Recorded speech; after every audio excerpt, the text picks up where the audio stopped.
Let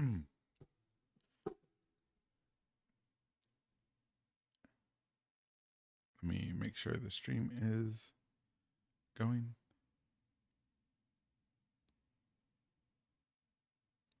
Yep, it looks good. All right, Rattle. I think we decided that you were going to do the openings. Yep. Sure.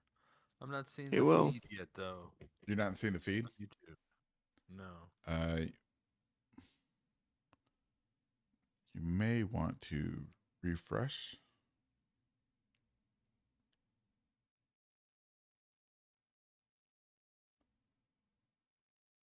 I see it now. Test. All right. Ready to dive on in? I'm ready. Hello and welcome. This is the third episode. This is the third go round, yeah? Yeah. Yep. Don't answer that. Hello, good evening and good night. This is Inquisition Radio Live. This is our third episode, still getting our reps in, working on our fitness on this pod win the golden. Checking out everything Elden Ring and From Software games are all fair game, but this is going to be pretty much Elden Ring concentrated. At least that's the reason for the beginning of this particular show, so we can get in there like swimwear and talk about some lore, maybe take some calls.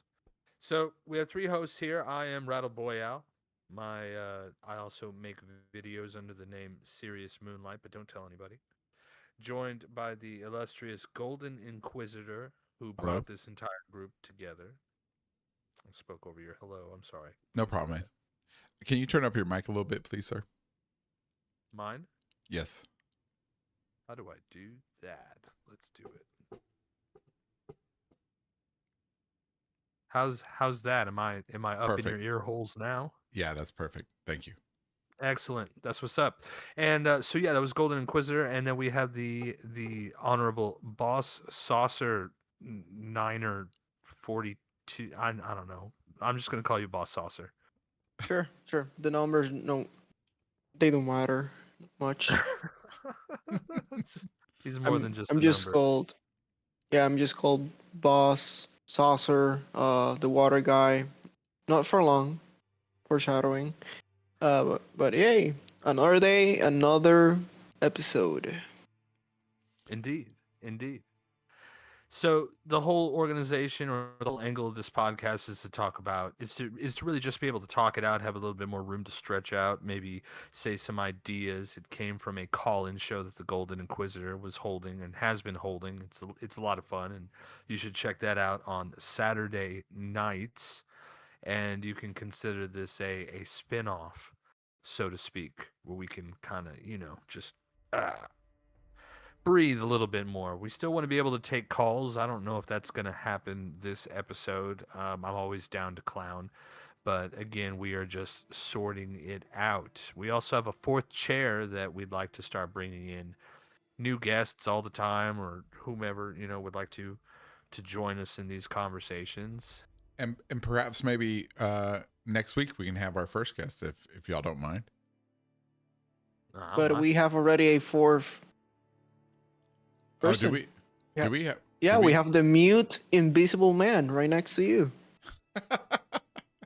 Oh, that guy. I don't like him. He's fired. I thought we were gonna have a meeting about that first, but okay. Uh-oh. That's cool with me. It's one of Boss's friends. He got. Boss wants one of his friends is the guest on the show. No, that's the mute invisible man. He's my friend. I put him here. He's got by diversity. Yeah. Diversity. Wow. I love it. Wow. Boss, transparency here. Boss, is there any way you could lower your microphone just a little, please? Or and now? That's that's too much. And now? More. No, turn it up. You're way too low now. And now? Just a little bit more. Just a little bit more. And now? right there. Okay. Now you Good. sound even to Rattle, and the levels look about even to me and to Rattle now. Oh, That's all I want. there you go. I'm on another level, boys. I'm sure you are. Which is Both probably the both of same y'all as are. yeah, Y'all are amazing. Anyways, for sure. enough of you know buttering each other up. Tonight we have a subject tonight, don't we? Indeed. We might.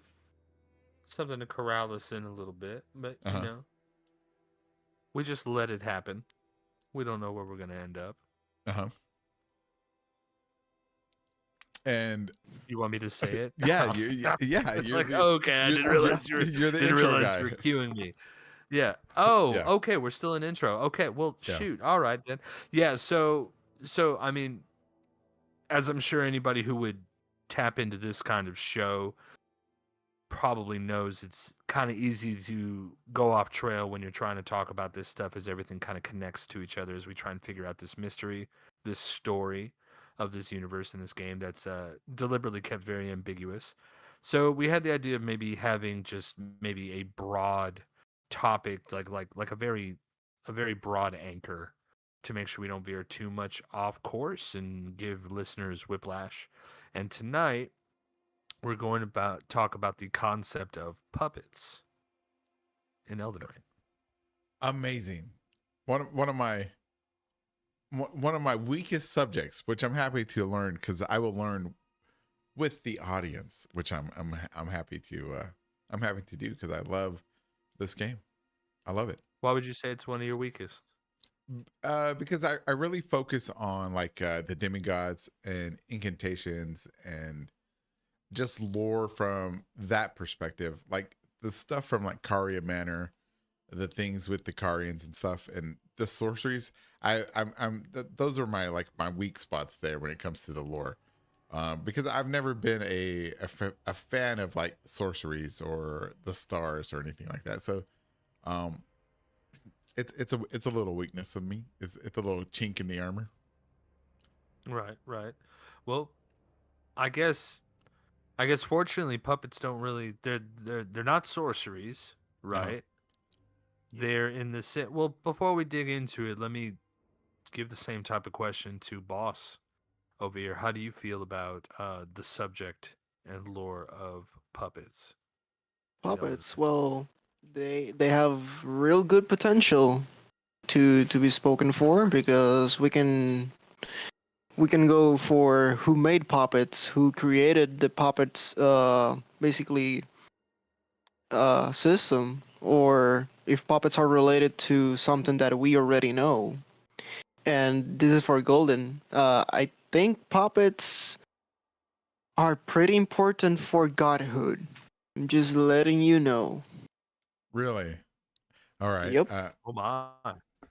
I've never seen a connection between puppets and godhood, but so if within this hour, I would It love to. sounds like you're about to. Yeah, I would love to hear something. And you know what? If I will make a judgment at the end of the episode if it's right. Dun dun dun. Sure. I may be clickbaiting. Who knows? we we present to you Golden. So I'm sure nobody needs like a 101 class type of rundown of what these are, but just for the sake of calibrating ourselves, I'm just gonna do a quick little about what they are. You can find these in the same menus in the game as you can as spirit ashes. It's essentially summoning something else to take the boss's attention off of you as you as you go and try and vanquish it and continue your path in the game.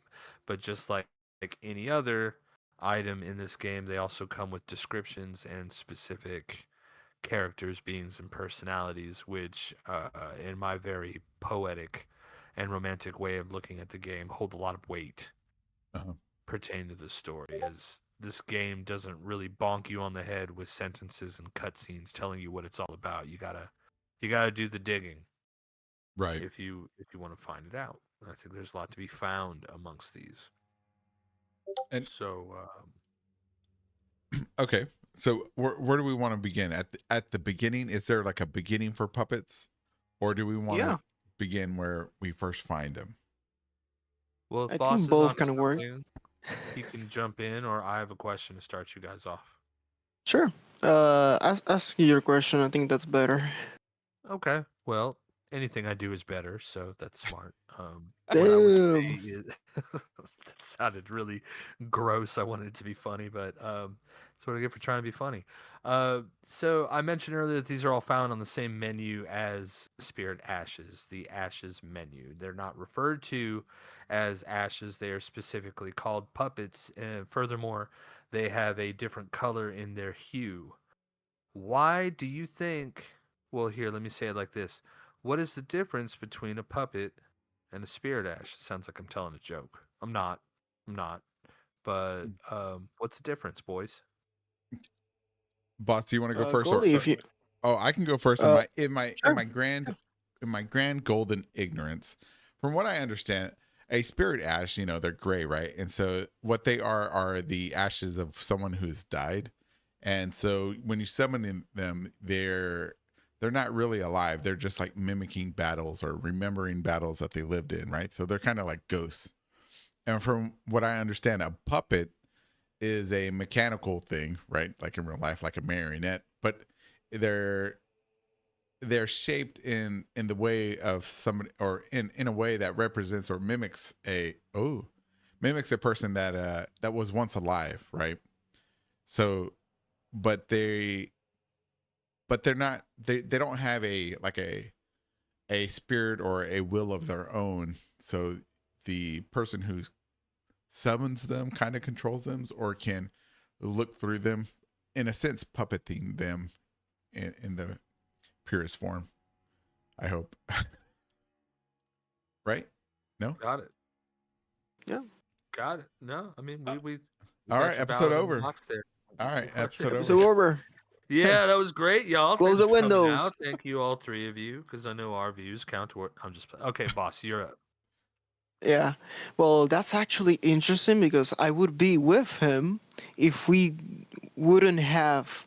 First, we have objects as Ash summons. So, like the puppets from the sorcerers, like in Royal Lucaria, you get like some multi-handed Ariomenials. I'm just calling them by the name of the guy from Night Rim because they don't have actually names. Like they are just puppets. Oh, the So marionettes. I think that's what they're called. yeah, the marionettes. Yeah, you're right.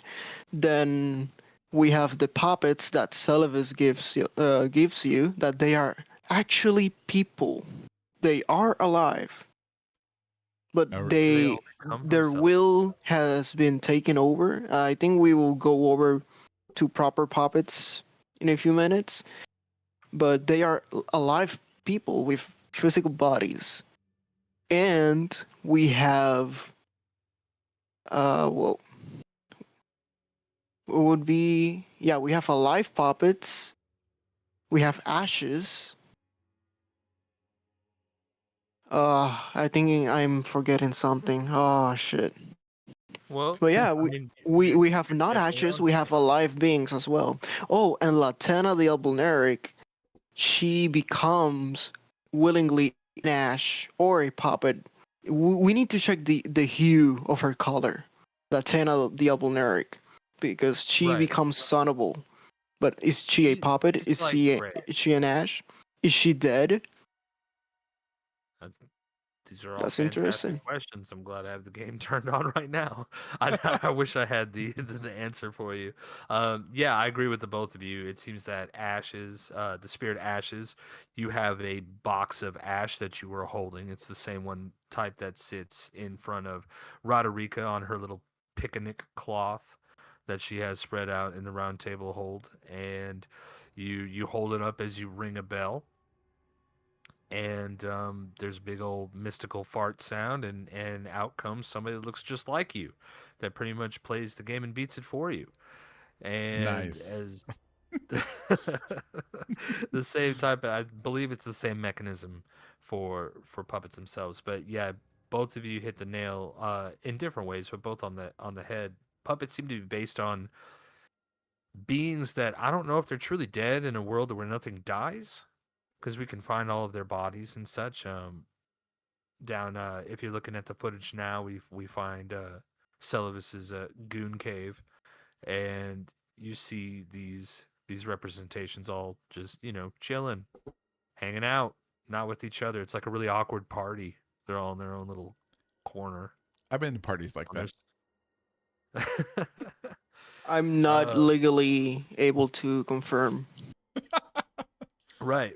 But the question is, or one of the questions is, while we're sitting here talking about it and looking at it, are these people dead? Are they dead? And let me remind you, if you play the quest line with D Pity with Pitia, Yep. he gets slain by Cuckoo Knights that were puppets. Some may believe that they were even the Carrion Manor security system, so to Hmm. speak.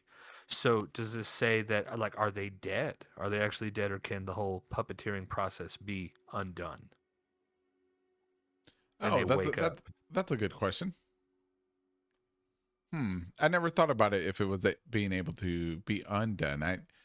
I always just assumed that, like when you do the quest to make what's her face Nephilou a puppet, you give her the potion that you're supposed to give to Ronnie, or no, you give her a potion, You're a monster. a regular Yep. potion, and then she disappears from all sight for the rest of the game, right? So I assumed that it just poisoned her or killed her, and she was gone forever. Is she never down in the Yeah. party basement, the puppet party? She's just She's gone. No, there she is right Um, there as a puppet. Yep.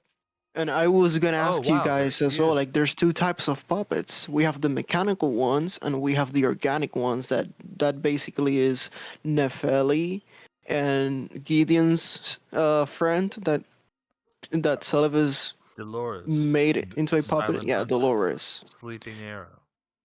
And I was gonna ask you guys, like, what did was given to Nefeli? What was that topic? Tonic, I think it was called. A draft is what with a starlight shard soak in it. I Really? suppose. I guess that's an essential. Yeah, at least that's how I think you pronounce that word. They use weird. Well, they're not weird because I guess they were spelled like that at some point or in other languages and traditions.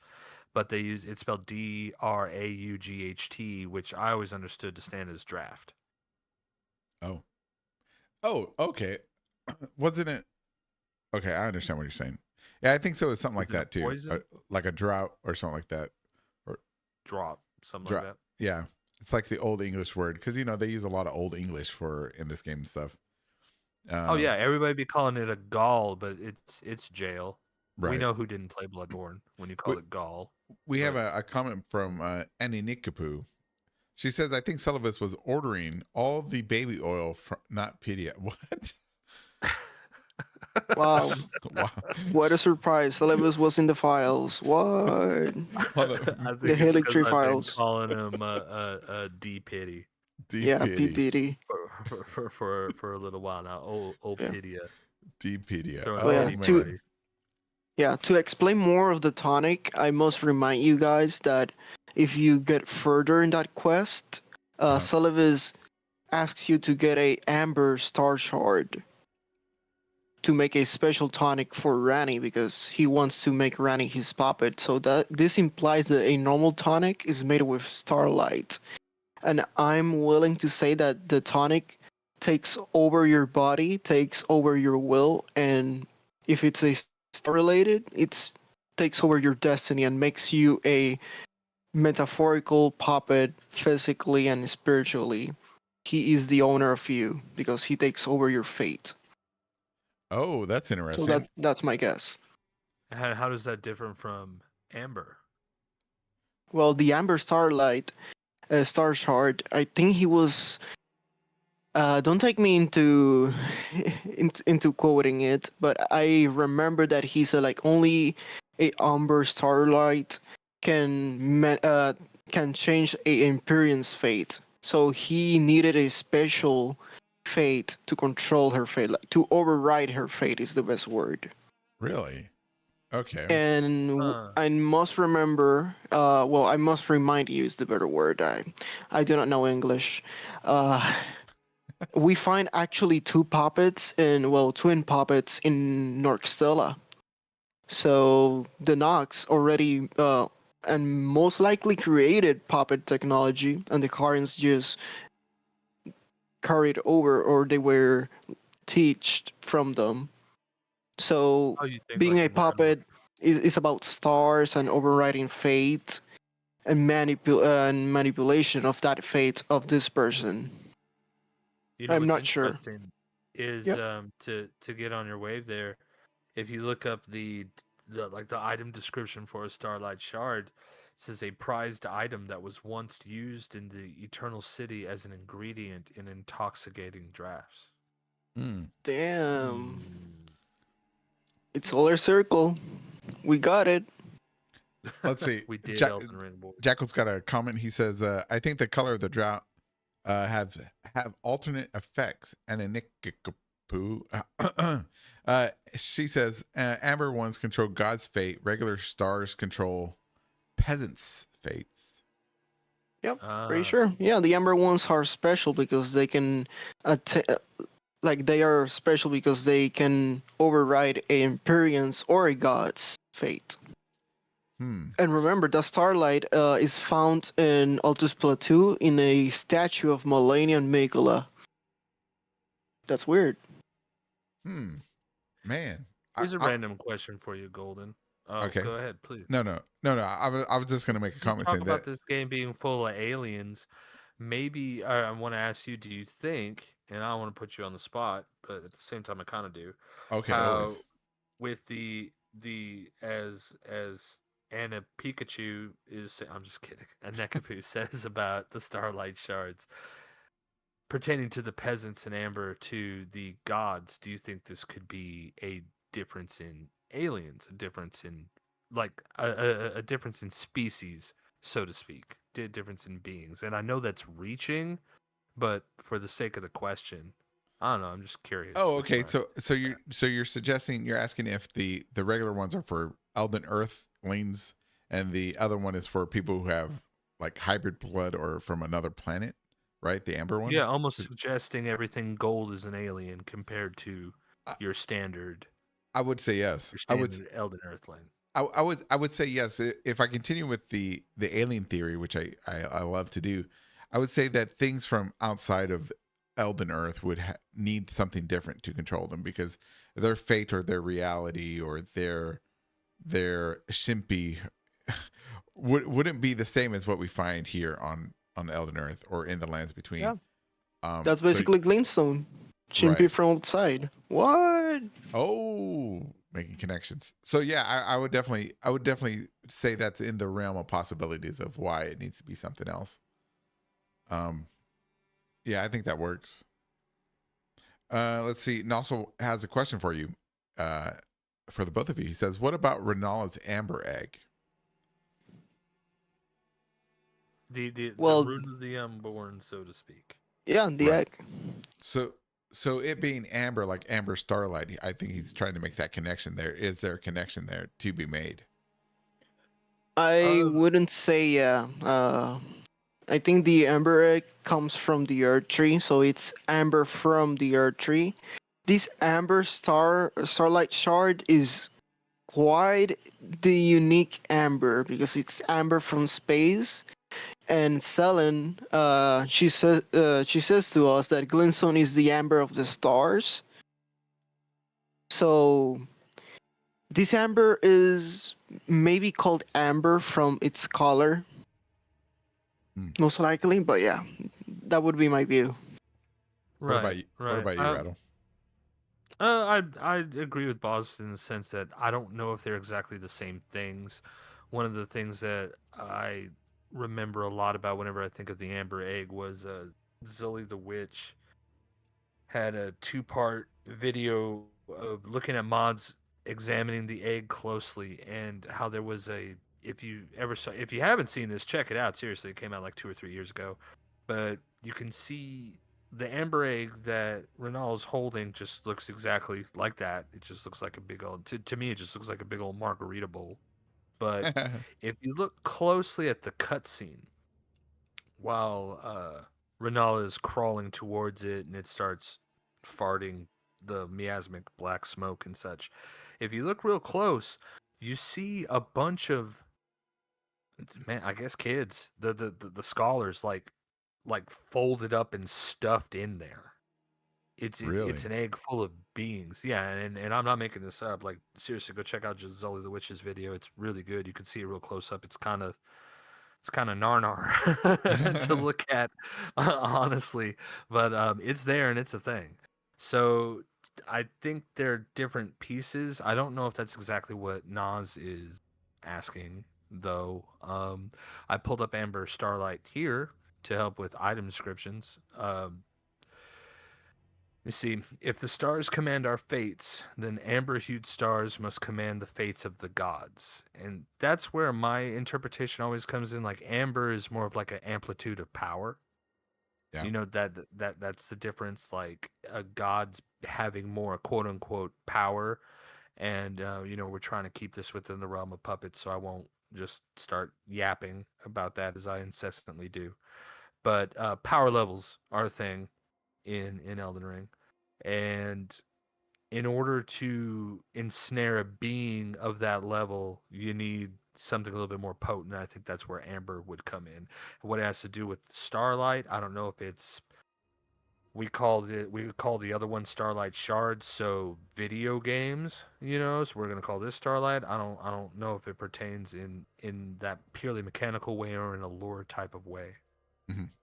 But I think it's more about amplitude. The rest of the description goes on to say, such is the belief that inspired the use of these shards to prepare a most special draft. And Cannot you be know what? used by mere And, humans.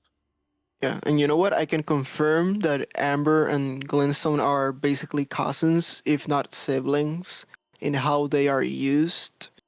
Because Oh yeah. Mikola, he actually crafted a copy of the Carian sword, and he made it with Amber, and it's basically its mirror version, but with Holy. And that sword has Amber encrusted, just like the knights from Caria. They have glintstone in their sword. You're So not yeah, wrong. I mean, there are a couple crossover type of pieces in the game, such as yep. shoot Loretta's shield, Godwin's staff, seen as heretical by the Carians because it's capped with amber as opposed to a glintstone. You can see it in the blessed dew gem. I'm not saying it right. The talisman. Yeah, that thing. They Yep. have the same design except one is orange and one is blue, Hmm. cerulean, so to speak. So you have a couple of these crossover types of items. So I can see how they can both be applied to puppets. And if you wanted to make a puppet out of a or from a god, or turn a god into a puppet, Mhm. Yeah. you would Or need. turn a puppet into a god. Hence my next step of basically, because first of all, I see puppets as a middle process of golems from the past, because golems, they resemble humanoids. Then we have puppets who are just golems in engineering. Do you guys agree that golems and puppets work almost the same? They have power sources. They are made of a unorganic material, and they work with maybe fire or glintstone. Do you guys agree? Hmm. Uh, well, I mean, I want to be on your wave, on your board, having a good time with you. You did kind of spring that on me. I can't say that you're wrong, and I don't want to get in your way if you want to continue to make your point. I say you're right. But yeah, yes. The answer is yes. Well, well, well, I can explain it a little better, because we have the raw golems, like the Blackstone golems. I would say they are the first iteration of golems. Then we have the Smithy Ruins golems. that they are actually more human-like because they have hair. They must have a kind of sentience because they pet the slime, the lava slime. So they are starting to make them intelligent.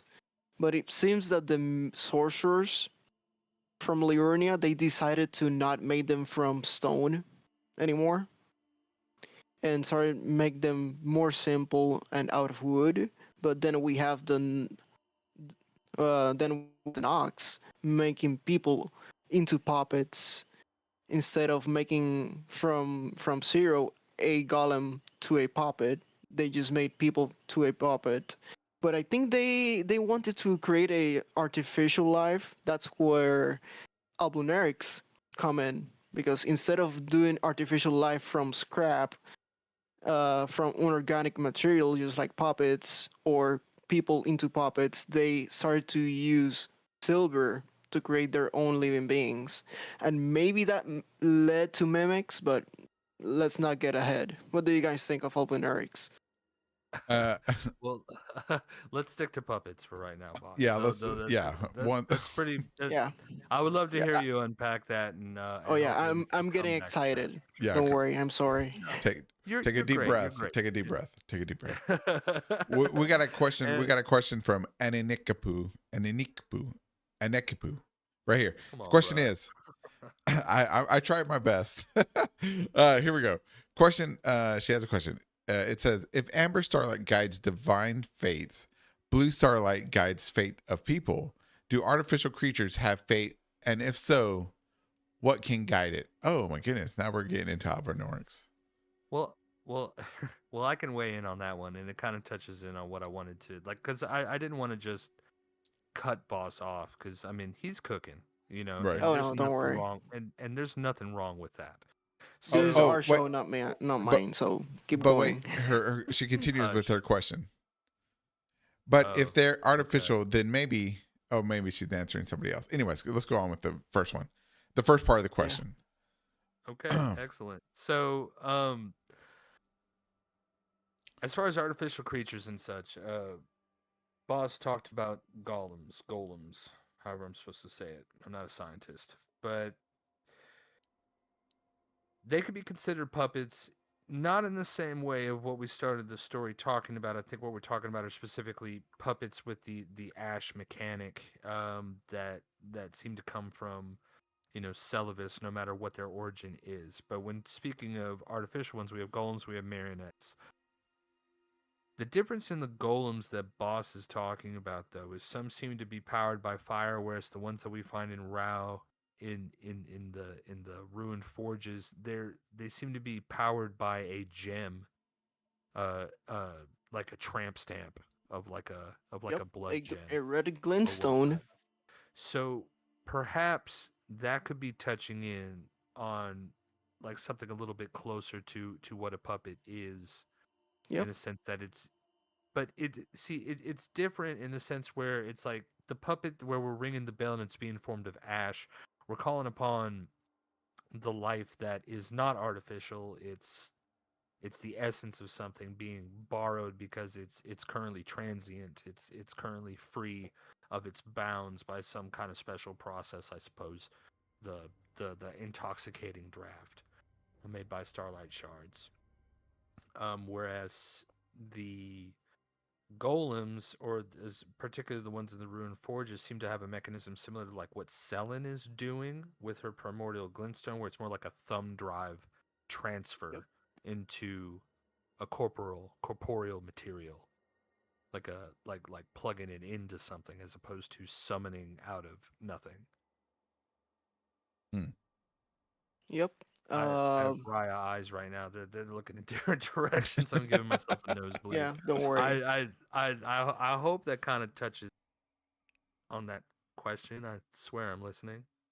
Yeah. But Well, I think my explanation may be a bit complicated, so please bear with me. Sit tightly, Keep it please. piffy. Keep it piffy, because I'm Okay. Okay. lost. Let me keep my pants on then. Let me Okay. let me hold myself. Well, I agree with you, Rattle. The smelter civilization created these golems but they are more akin to modern puppets because they resemble more to a person, and they have this power source that this may be the first iteration of how glintstone started to work, because they may have found or crystallized vitality, red vitality. That's weird. Could be a firestone or something, or a red glintstone out of blood. Who knows? But they started doing that, and maybe from further in the future, puppets that we know are basically working with a glintstone nuclei inside. We don't know the machinations of a puppet, but let me remember you. Well, you can agree or disagree that people are just meat computers. Like our brain needs electricity, we can store information. Our body needs blood. Uh, like we are in the basics. The most advanced machine resembles a human, or a human resembles the most advanced machine. So the most advanced puppet works like a person. It needs power. It needs a proper body, and maybe artificial life is the next step of something that's not human but resembles humans enough that have a different fate. That's why Ablunerics are so hated by the Earth Tree, because it's another type of life, a fate that's not controlled by the stars nor the Elden Ring. But I'm just gonna keep it there. I have a bit more, but I don't want to spend too much. Okay, hold on. Let me ask the question again so I can remember what it is. All right. What was the question? Okay. If Amber Starlight guides divine fates and Starlight guides fates of people, do artificial creatures have fate? And if so, what can guide it? So what is guiding the fate of Albinorix, right? If we're talking about Albinorix, maybe Crystallians also. Yep. Jackal brings up a good point. He says that Albinorix are fated to lose their feet and die or whatever. But I believe that's more of not as a fate that is destined for them. It's just a part of their biology, right? Uh, so What you call a what? Abluneric soulless, sorry? Yes, yeah, they're not real people. They don't have fate in the sense that we do, that you and I, anybody in the Golden Inquisition, Tarnish and stuff like that, because they're they don't have souls, right? They're fateless. So no, I don't think they have fate, and I don't think anything can guide them. I think they're just constantly in the present, living moment to moment. And if you're gonna bring up Latina and stuff like that, that you can bring up the ashes and she and things like that, that doesn't mean they're not alive. They have lives and they have memories, but they don't have a soul that can be reincarnated from the Earth Tree or the Shadow Tree, or from, because we don't see Albinorix that are lost in death, or those that live in death that are Albinorix. So I don't think they have fates at all, and I think fates are tied to not divinity but to your spirit or soul, and they don't have one, in my opinion. I would say I agree, and I want to ask you further. Do you believe the mimics are the next step for the Nox into making artificial life and controllable fate? Because maybe they found that puppets cannot like ascend or get further or attain more power, so they just took this primeval material that's basically Quicksilver in alchemy. Sorry, we need to talk into alchemy because we're talking about Oh god. mimics and silver. I'm out. Yeah, me too. Yeah, I'm gone. but they basically did mimics after puppets didn't deliver.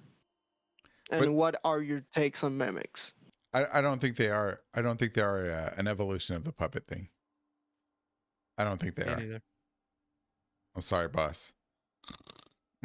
But when we do the I see. mimic episode, we can definitely touch on that. We can call Yep. Jack and see what he says, or we can call. What? Yeah.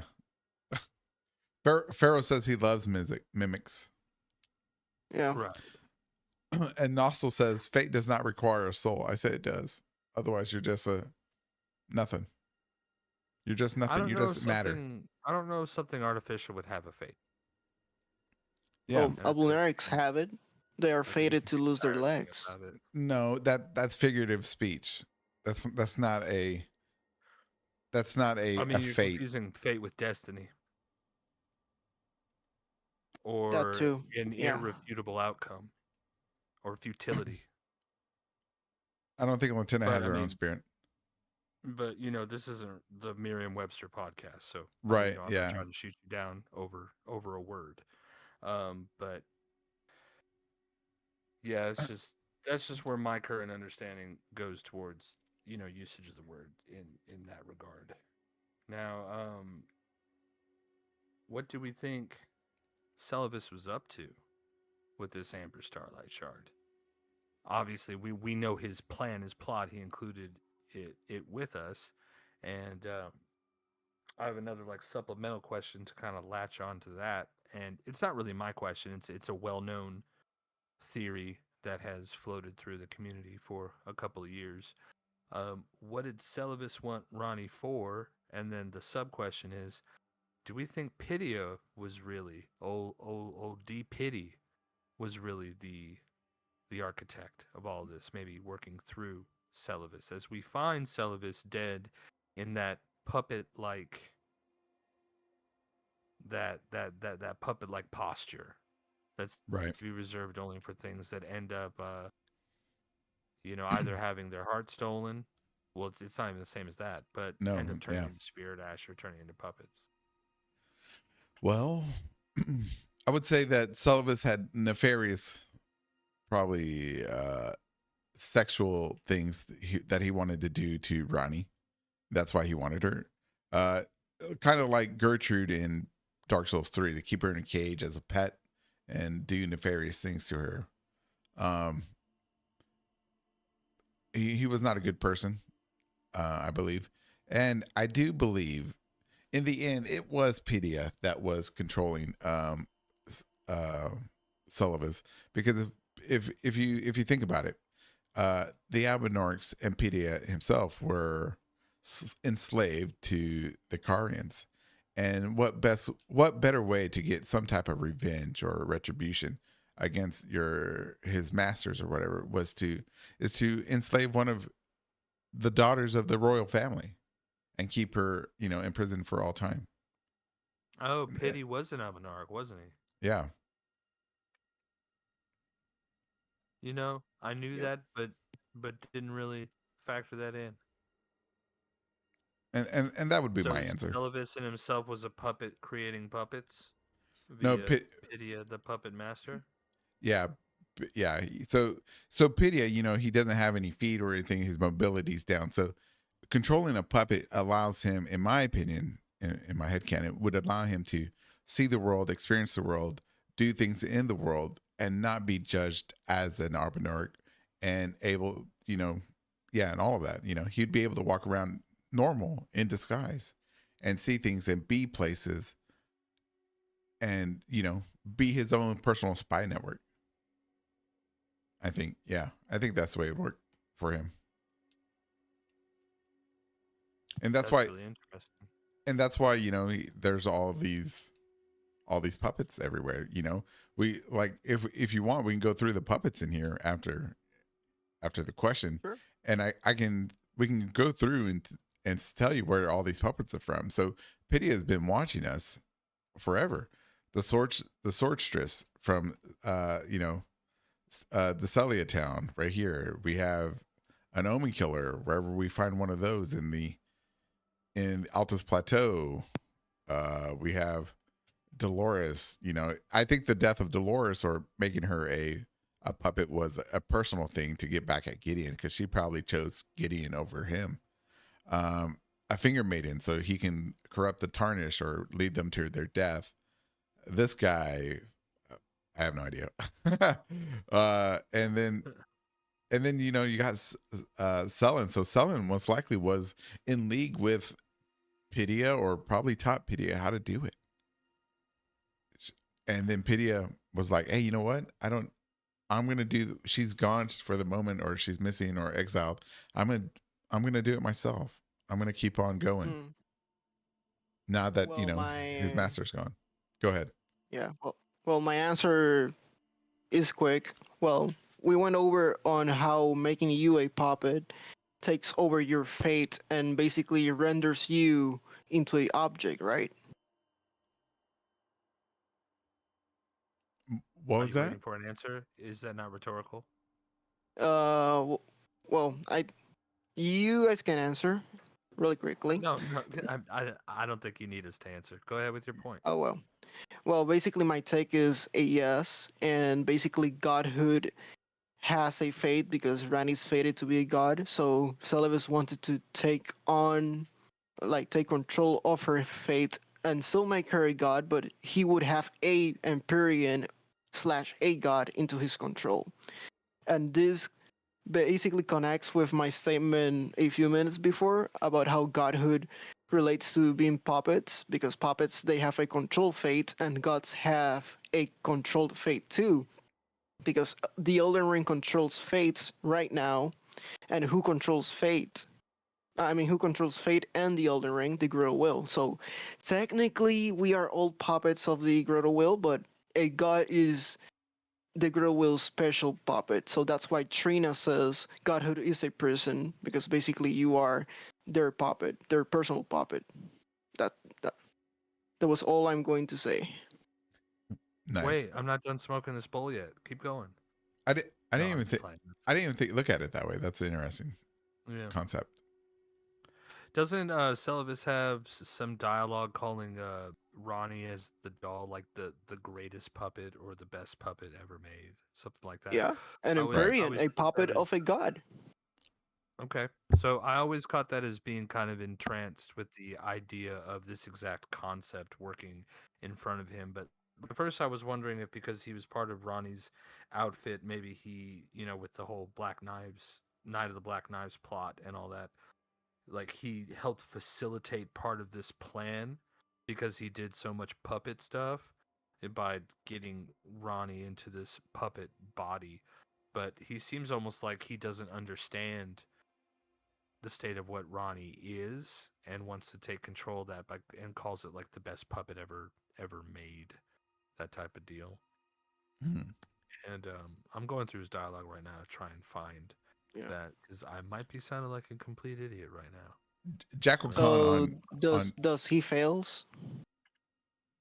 Like, did he gave the tonic to Rani and Rani just didn't feel her fate being changed, or she just killed him before, or even right before taking the tonic? I would say that the tonic She didn't work she on his she spirit. denies it, doesn't she? Denies it, doesn't it? Doesn't she just like, hey, what? Like, I see what you're up Oh, to in so that's many right. She words. does. She does. Yeah. Jackal Khan's got a question for y'all. He says, "If fate and destiny still, but is fate slash destiny still the same if it can be altered?"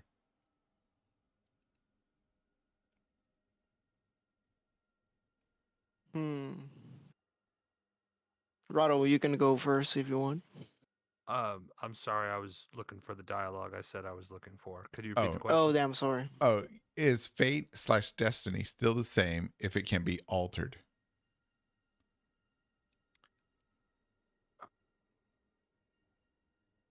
Well, that's kind of going into the philosophical side of things, which really wouldn't surprise me Yep. if that's I think that's kind of the point of a lot of these games. It's that very kind of like same question that, and I'm not going into it, so don't roll your eyes, stay in your seats. But everybody says storytelling borrows a lot of elements from Berserk, and the whole idea that a normal person, a regular Joe, a peasant can change their stars, so to speak, and go against even the mightiest of wills in the universe. Um,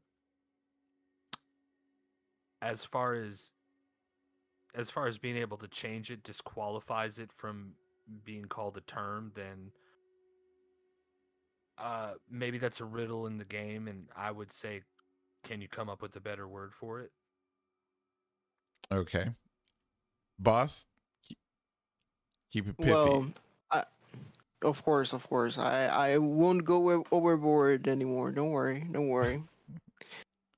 Well, basically, I think the tonic makes you lose your will and your fate You're- because Nefeli was in a delicate state when she took the tonic.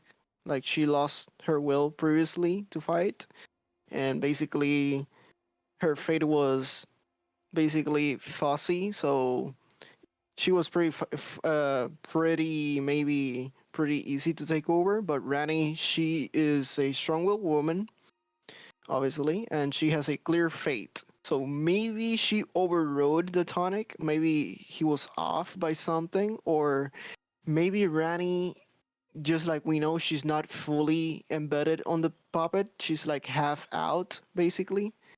So her puppet could have been like overwritten, but she's basically a spirit, so she could easily kill this guy. And remember, spirits can kill you. Like the ancestral followers are spirits down in Sea Orphan can still hurt you. hmm.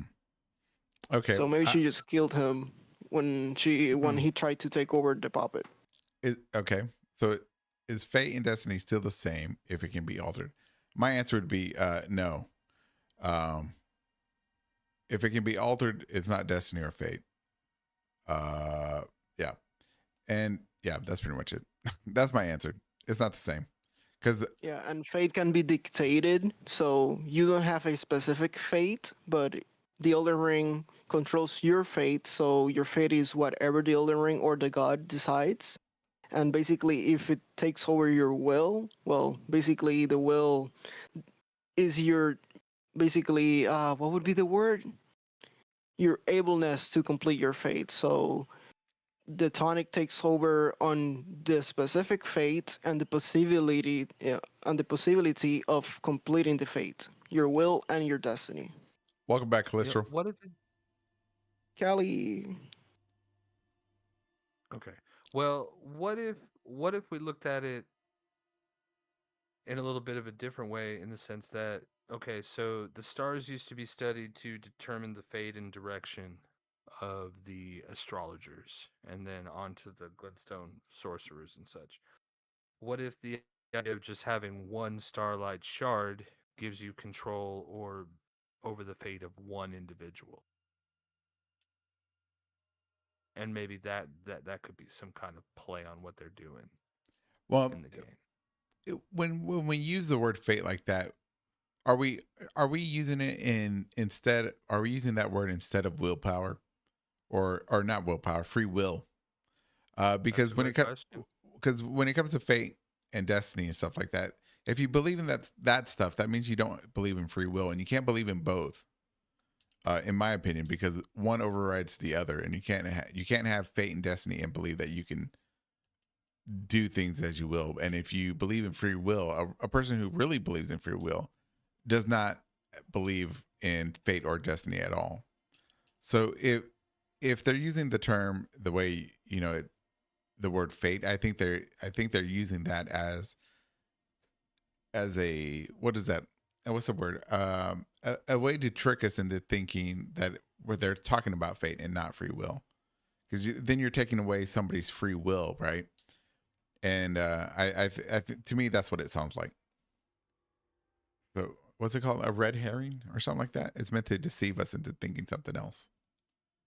Right. I mean, I Think it might wouldn't be say more anyone has free will because the Elden Ring dictates your fate. So you can do anything perhaps out inside of what the Elden Ring wants or the Great Will.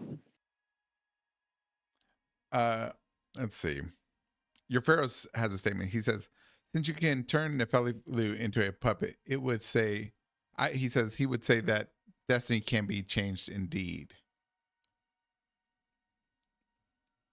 Hmm.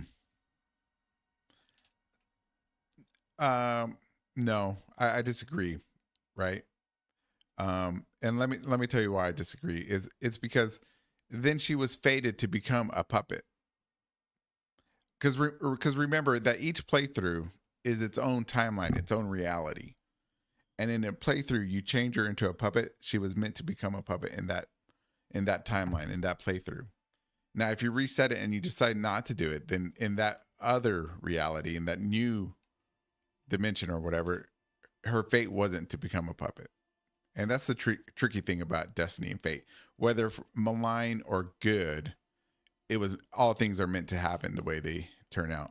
And that's all I got to say. I would say I disagree partially. Fate does exist at least here in Elden Ring. But yeah. So I pulled up that dialogue that Okay. Celis was saying about his scheme. He says, "Perhaps you'd be interested in a little scheme of mine. It will produce the finest of puppets, which I aspire to cherish with these very hands. Ew. A play to fool even Lady Ronnie. How does that sound? If you're interested," he says, I knew I had you pegged. Ew. You're just like me. Then I'd like you to procure something, a rather unique starlight shard that glistens with amber. With that, my special draft will gleam with nectar sweetness, and even a demigod would be slave to its charms. I'll spare you reading the rest, but if you were to deny, he's just saying, "Oh, you passed my little test about your loyalty to Lady Ronnie." So I think that shows that his idea, besides just playing through the quest, his idea was to give this to Ronnie, uh, Right. to turn her already dullness into a puppet. To take away her free will. Yeah, I would I say wonder that's what the way the I aim see of it. that was. What'd Like, you what do you say? think he was up to? Like, what do you think he was? What do you, if you have any opinion on it, what do you think he might have been up to? Like, what would Oh, be this strong of a puppet? What would be the aim of having that? exactly what I said earlier, to have somebody in the royal family that had controlled the, you know, that enslaved the Albinorks or controlled them and ruled over them as a princess or a royal daughter of theirs to be under his control. I think it'd be Yeah. in his opinion, the greatest what you call it, retribution or whatever the word is. Can I read you this? Sure, It's more dialogue from him. go He ahead. says, "You understand, don't you, that once you have Ronnie drink my draft, my scheme will come to fruition, and we'll be in a position to claim the very finest puppet ever crafted. Just imagine the pure elation." Mm. Interesting, provocative stuff. What do you think? Let me ask you your question at you. What do you think? At first, I was wondering if it was trying to jump ahead in this quest to be the next god. Like there's no way he could be an Empyrean, because like no matter what occult or arcane method or usurpation method that Ronnie was trying to take, that we see by the end of the game to eliminate the greater will's influence, the fact remains that she is an Empyrean. So as we come to understand the game, you can't really achieve this level of power without having that bit of power, that bit of designation. Now, if that's a fallacy that's obfuscated by the facts of the game, then I don't know. But the rules that were being shown at the moment is that some have the potential and some don't. I don't know if anybody can just become a Jedi in Star Wars. Well, in the later trilogy, I guess they can, but it's there. But Shots fired. there was a point where that just was not the case. You had to kind of be of a certain build, a cut from a certain cloth, just to begin with, and this would be a way to circumvent his inability to actually be a god or governing power, and have a god as a puppet do what he wants, even though he can't be the one that does it. So kind of like he would be the Elden Lord. More so than that, yeah, yeah. But I mean, there's no reason to refute that, because I think the vibes are the same. I I, Right. I think you're smelling what I'm stepping in.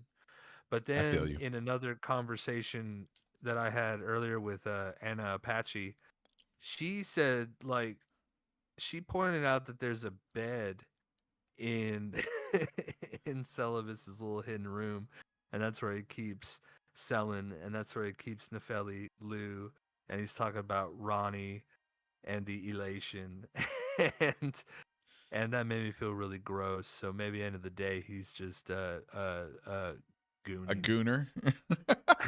Yeah, Goonius Maximus. For He He sure. might is. just Why he needs a fucking bed down there? Why? maybe that's where he sleeps. There ain't no bed in his Ay, ay, tower. ay. You know what I mean? Oh God. He's just into waifus like the rest of us. He just takes it Right. too far. There are limits. Oh my goodness. Ay, ay, ay. So Damn. puppets different from spirits. Yep. Different. Same type of an idea, and they all seem to be made that. You know, it Yep. mentions that it's an intoxicating draft, while other, actual puppet descriptions talk about becoming puppets of their own volition. Does this really mean they made a decision to be that way, or like is this trying to say they were victims of Celivis or victims of the Starlight Shard puppeteering? I mean, Hmm. you will need to get the twin Night Maidens to check their descriptions because I Funny faintly you say remember that. I that have they that get. right here. Oh, okay. Read it aloud. Let's check it. What's funny is this is I don't have all of them because I have morals, but most of them start their item descriptions with the words "one of Celivis's puppets." This one does not. Right. The Night Maiden and Swordstress puppets, an old puppet crafted in the Eternal City, used to summon the spirits of a Night Maiden and a Swordstress. These sisters, members of a cold-blooded race who wield flowing weapons, became puppets of their own volition. So they're kind of like They were mausoleum created. knights. No, They because they are they not headless, but they give their essence to be made into puppets. true, but But were they intoxicated? Were they inebriated? Were they of the? Did they have their wits about them when they did so?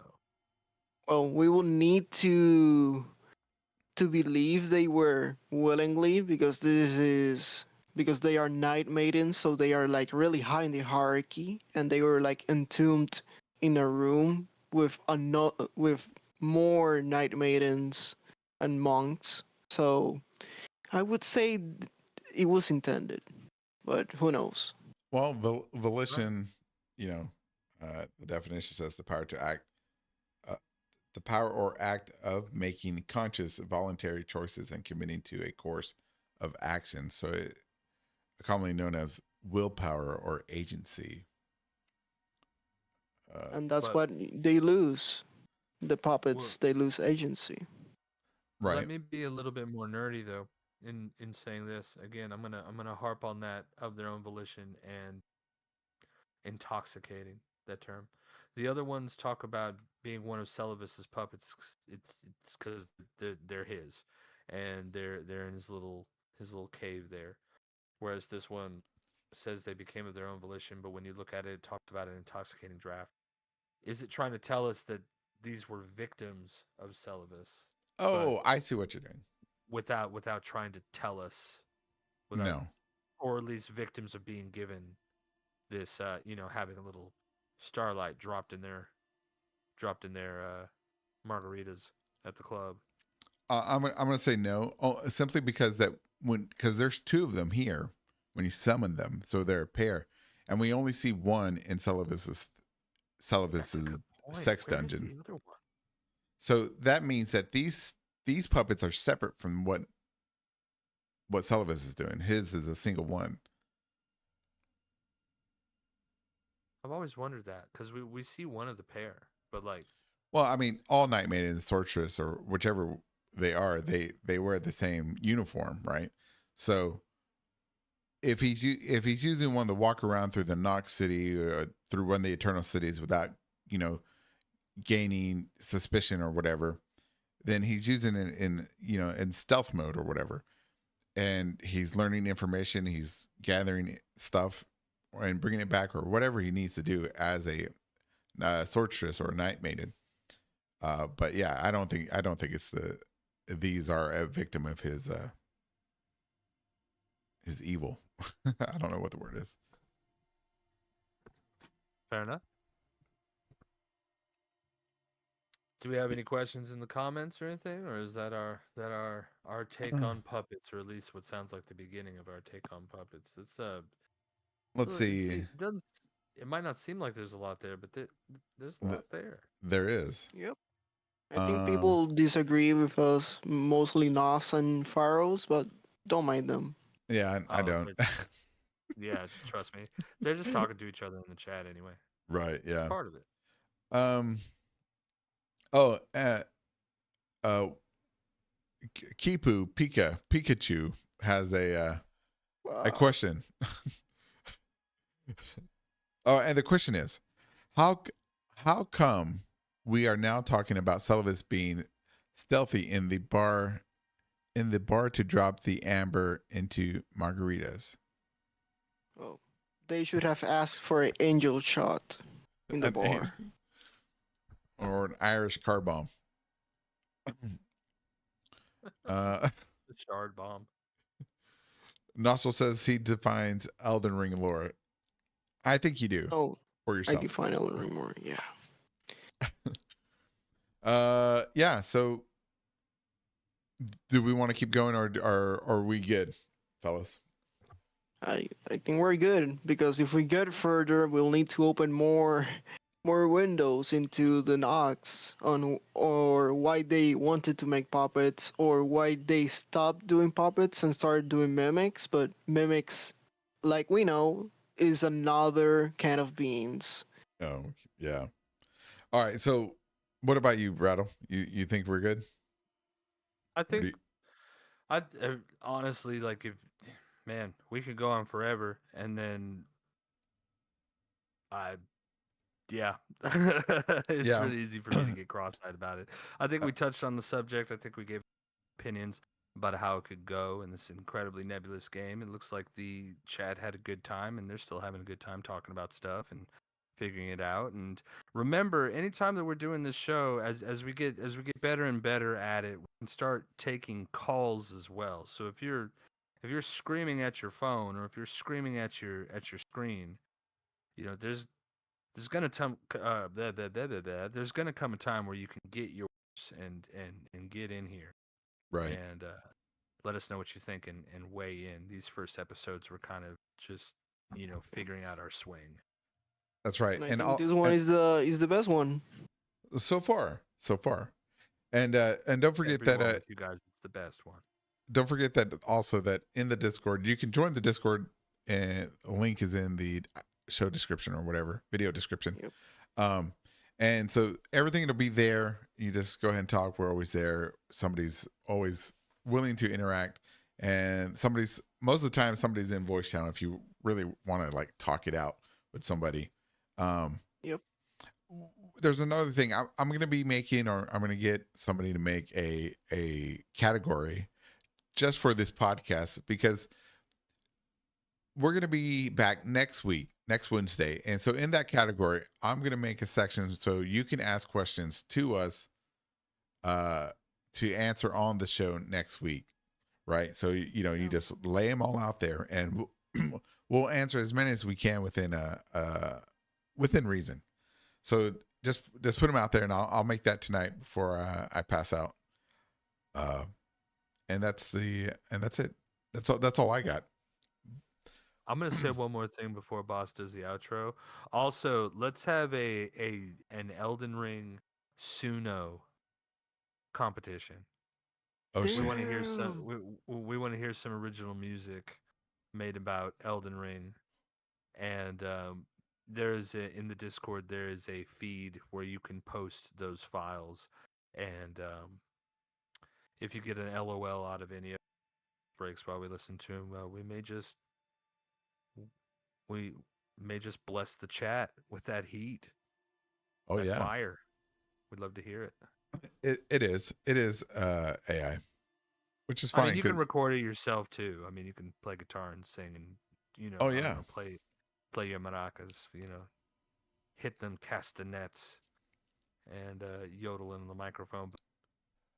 But we've been hearing some pretty funny, cool stuff used by Suno, not sponsored. That's right. Yeah. Not sponsored, by the way. It's not sponsored.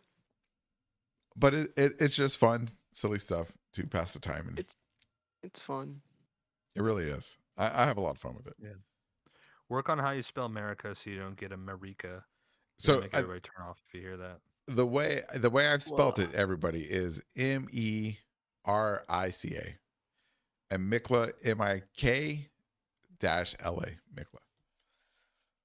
But sometimes it works, sometimes it Good tip. don't. Listen to the man. That's right. I got nothing to do. Suno does not have a fate, Yo Pharaohs. No, They're not people. Albinorics are not people. That's a hill that I would die on. Whoa. Well, they're not people. Let's not get They political have no here on souls. Whoa, They have no whoa. souls. They're like, Why don't you bring rocks. in that outro, boss? Sure. Well, we're going now. We're turning the tabletop, hanging the chairs, closing the windows. But I hope you enjoyed it. I did. I do not know if my friends did, but I did it. You can encounter us in the Discord. We do the same that we did here and a bit more. And yeah, let's just enjoy a good night, a good evening, going outside. Thank you, boss. Thank you. That was beautiful. amen. And thank you, chat. Thank you, everybody. Yes. Thank you, everybody that And you. watches now and in the future. Good night.